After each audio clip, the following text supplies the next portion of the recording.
Complacer a todo el público con el final de una novela, de una película o de cualquier historia es un tema muy difícil porque no todos quedamos conformes. Por eso acá les quiero mencionar varios casos de varios finales de telenovelas que fueron finales muy injustos para ciertos personajes dentro de la trama. Si ustedes recuerdan otros, pues lo van dejando en los comentarios y ampliamos la lista. Comenzando con el final de Bernarda en La Otra, este personaje que interpretó maravillosamente Jacqueline Andere, quien le hizo la vida imposible a Carlota, su hija, y también a la otra hija que murió. O sea, a ella no le importaban sus hijas sino el dinero. Sus dos hijas representaban mucho dinero para ella y por lo tanto no iba a permitir que ninguna se casara, porque si se casaban tenía que entregarles su fortuna. Por el contrario, si se mantenían solteras, ella era la albacea de ese dinero y lo iba a manejar de por vida, por lo que hizo muchísimas cosas para quedarse con esa plata y siempre priorizó el dinero que su propia hija. O sea, la villana de esta historia obtiene todo el dinero que quiere y tiene un final feliz. Se va del país, no paga prisión por los crímenes que cometió y vive derrochando el dinero por todo el mundo con jovencitos. Un final muy injusto porque esta mujer hizo tanto daño, le destrozó la vida a sus propias hijas y nunca pagó por eso. En Rosario Tijeras, la versión colombiana, la protagonista muere al final de la historia junto con los dos amores de su vida. Primero, horas previas del final, muere Emilio y después junto con ella muere Antonio.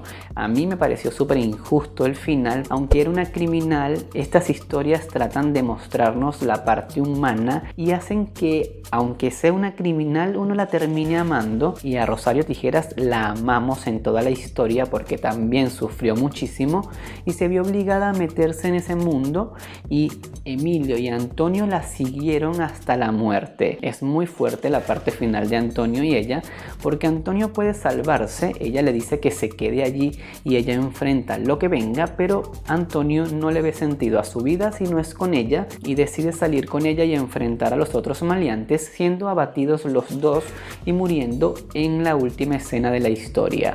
Algo que cambiaron en la versión mexicana porque como le hicieron otras temporadas, entonces ese final no podía existir tal cual. Doña Bárbara con Edith González, ella tiene un final también muy triste porque luego que sufrió por mucho tiempo y en varias partes de la historia ella intentó redimirse, en varios momentos intentó ir por el buen camino, pero nuevamente venían a hacerle daño y otra vez ella retomaba su venganza. Sufrió durante mucho tiempo, cree que con Santos va a tener todo lo que nunca tuvo, pero su hija Marisela se enamora también de Santos. A mí me pareció nefasto el personaje de Santos y doña Bárbara al final termina dejando libre a Santos para que sea feliz con su hija, una hija a la que también maltrató muchísimo porque ya sabemos que con todo esto que ella sufrió pagaba mucho de su odio con la hija.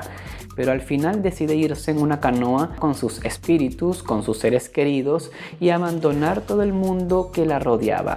Queda como una leyenda, nunca se sabe si murió o si vive, pero desaparece en el río y más nunca se vuelve a saber de ella. Es una mujer que merecía un final feliz, creo que todos lloramos con ella cuando queda embarazada de Santos y luego lo pierde y le reclama a Dios porque siente que Dios siempre le falla.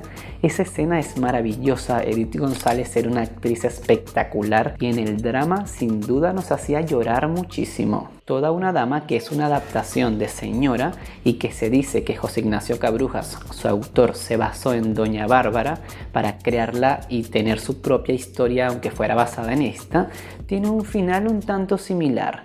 Una madre que desprecia a la hija porque se enamora del mismo hombre que ella, pero al final decide apartarse y que su hija sea feliz con ese hombre. Y a diferencia de Doña Bárbara, que se va en una canoa y se pierde en el río, acá Imperio Laya decide internarse en una casa alejada de todos y los años le caen encima. O sea, ella era una mujer adulta, pero se veía joven y de repente envejece de una manera atroz, todo su cabello blanco y toda su cara arrugada. Ya una bruja durante toda la novela le estuvo alertando de ese envejecimiento temprano que iba a tener y ella intentaba parar eso, pero al final eso le llega y termina sola en una casa muy anciana.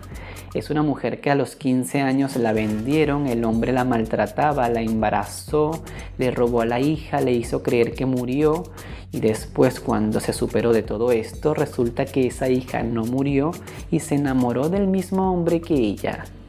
Tanto Doña Bárbara como Imperio Laya sufrieron horrores por culpa de ciertos hombres y al final no tuvieron un final feliz. En Esmeralda, más allá de la propia Esmeralda, recordamos también mucho a Gracielita, una mujer que al principio nos presentan como una villana, pero que luego vemos que simplemente es una mujer manipulada por su malvada madre y ella se enamora de Adrián, pero Adrián es un hombre de un nivel social distinto al de ella. Ellos van a tener un romance prohibido durante gran parte de la historia y al final ella fallece y no puede ser feliz con Adrián. Luego Adrián queda con Aurora, pero es como un premio de consolación porque él en realidad, aunque la quería, no era el amor de su vida como lo fue Gracielita, por lo que todos en Esmeralda sufrimos porque Gracielita no logró tener un final feliz y era un personaje muy noble que todos amábamos.